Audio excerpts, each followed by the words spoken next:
El control administrativo para la organización laboral. ¿Cuál es tu postura frente a la problemática desarrollada en el ensayo?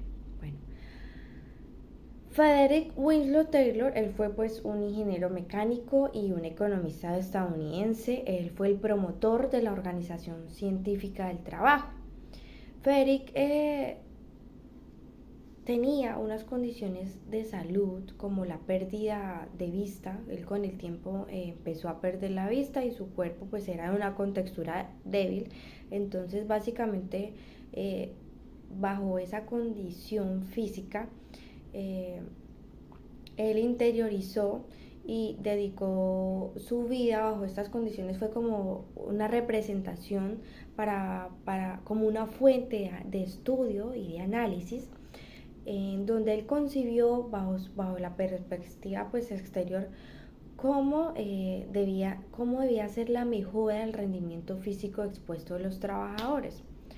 Él empezó pues a trabajar en una empresa industrial y bajo este primer trabajo que él tuvo, él pudo analizar y notar errores, los cuales le sirvieron para estudiar y para analizar sobre cómo se debía gestionar y controlar y direccionar una empresa y cómo debían los trabajadores pues a través del físico llevar al rendimiento de la producción laboral.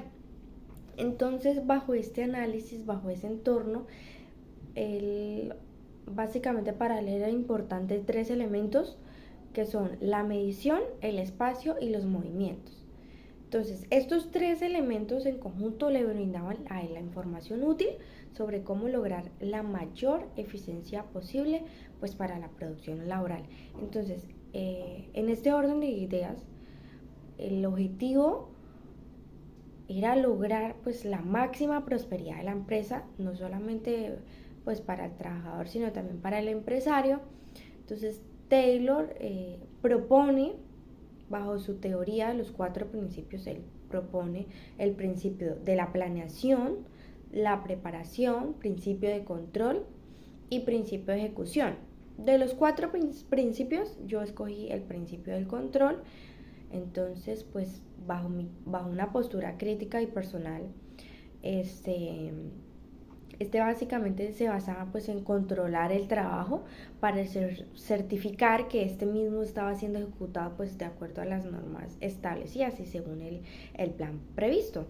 Entonces, en esas líneas sexuales pues encontramos obviamente que hay una lógica accional administrativa, pero no obstante podemos decir que, que los estudios, que las aplicaciones administrativas a las empresas o las organizaciones de la época de Taylor son muy diferentes a las de nuestra época actual o a las de los años venideros.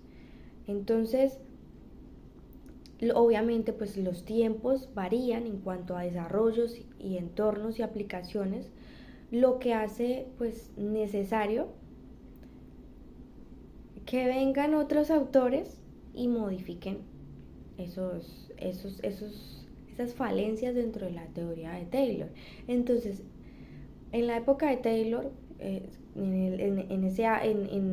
fue durante la Revolución Industrial, pues se vivía un entorno, un ambiente un tanto mecánico, metódico, en donde dicho ambiente se prestó bastante pues para las empresas industriales de aquella época.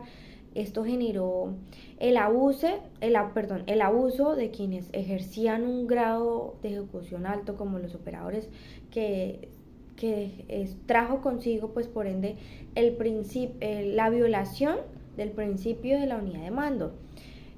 ¿Y qué trajo esto? ¿Qué originó? Pues originó confusión, originó conflictos en lo que era la responsabilidad laboral. Entonces, en la teoría de Taylor hay una deficiencia, hay una carencia de lo que es el factor humano. Entonces está desligado a lo que es el concepto de la impersonalización, en lo que es la vulnerabilidad humana laboral, como lo dije antes, expresaban la deficiencia ontológica en la del ser, pensar, sentir en la teoría de Taylor. Y pues no podemos menospreciar los aportes de Taylor a partir de diversos conceptos que él postuló en su teoría, en sus estudios, y que pues al día de hoy actualmente se incluyen en el ámbito laboral, pero pues ya más modificados y actualizados por otros actores para los tiempos de cada época, en los tiempos actuales. ¿Qué ideas o argumentos usaste para apoyar esta postura? Bueno, pues en lo que es en la actualidad, el principio del control se aplica a lo que son en las organizaciones públicas, lo que se denomina como la supervisión, en otras como las evaluaciones de desempeño o también auditorías, pues para saber cómo están los que son los macroprocesos y los microprocesos misionales y estratégicos, que son pues procesos de apoyo para conocer eh, para conocer su trazabilidad y identificar cuáles se desarrollan pues según lo esperado o no, y aquellas que son pues susceptibles de mejora.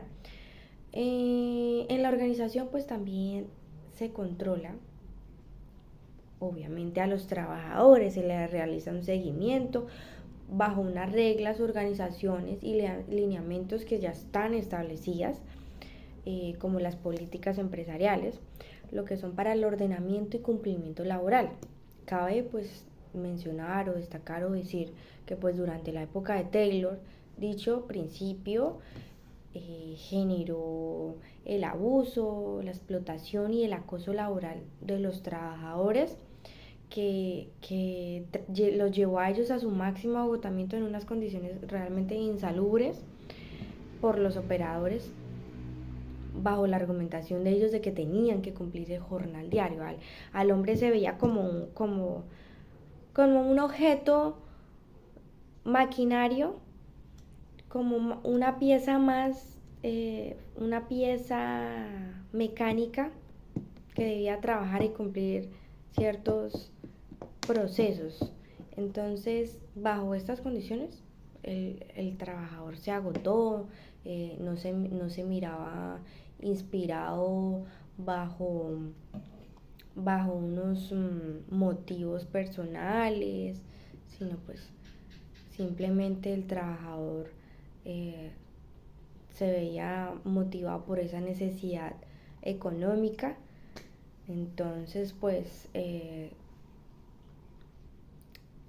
ese argumento es una crítica personal en la teoría científica propuesta por Taylor, que minimizó y pues dio poco valor al individuo como ser humano, sino más como en el cumplimiento laboral como una máquina, como un objeto, más como un proceso de mecanización en el hombre.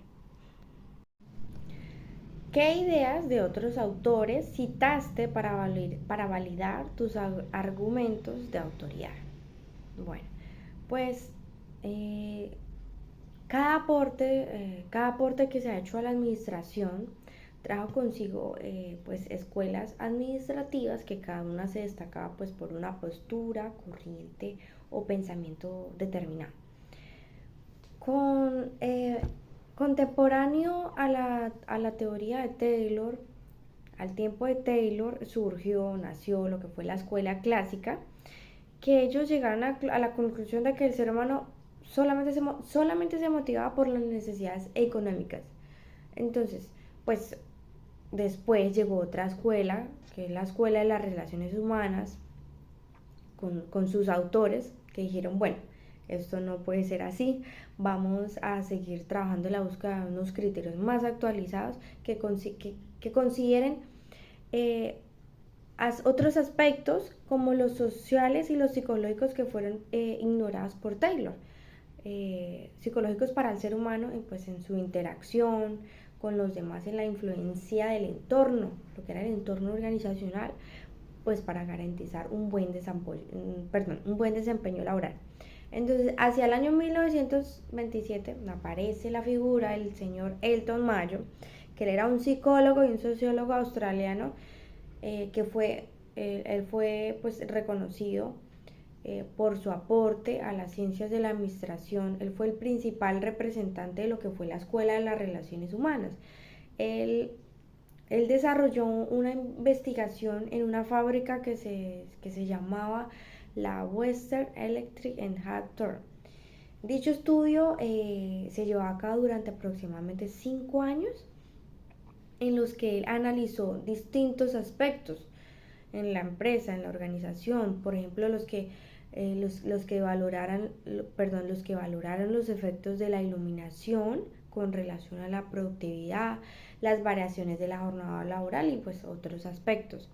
Los resultados de este estudio, de esta investigación, pues Elton Mayo, él interpretó los resultados del desempeño laboral por la atención brindada que se dio al aplicar este estudio, donde la productividad laboral aumentó en gran medida en respuesta a lo que eran las condiciones sociopsicológicas.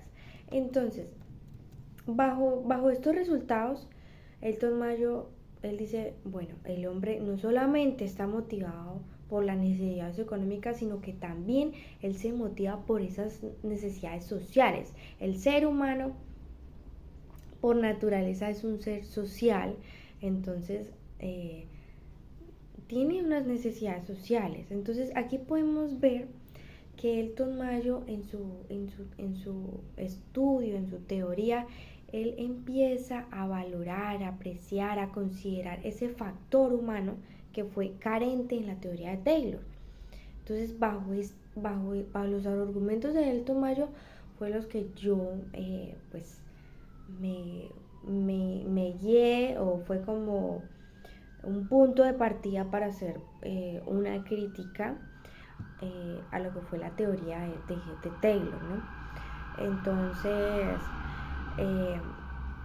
aquí podemos, Elton Mayo también dice que la empresa no solamente está organizada por esos grupos formales establecidos por la organización, sino que el hombre también, dentro de la empresa también hay unos grupos informales sociales, de interacción, ¿no? Los que son formados por el trabajador, pues según la afinidad personal de cada quien, ¿no? Que obviamente esto influye en lo que es la productividad laboral. Entonces, de este modo, podemos encontrar que las relaciones interpersonales, el factor humano de las necesidades sociales, las condiciones sociopsicológicas influyen en el bienestar del individuo y por ende en el desempeño laboral pues de la empresa.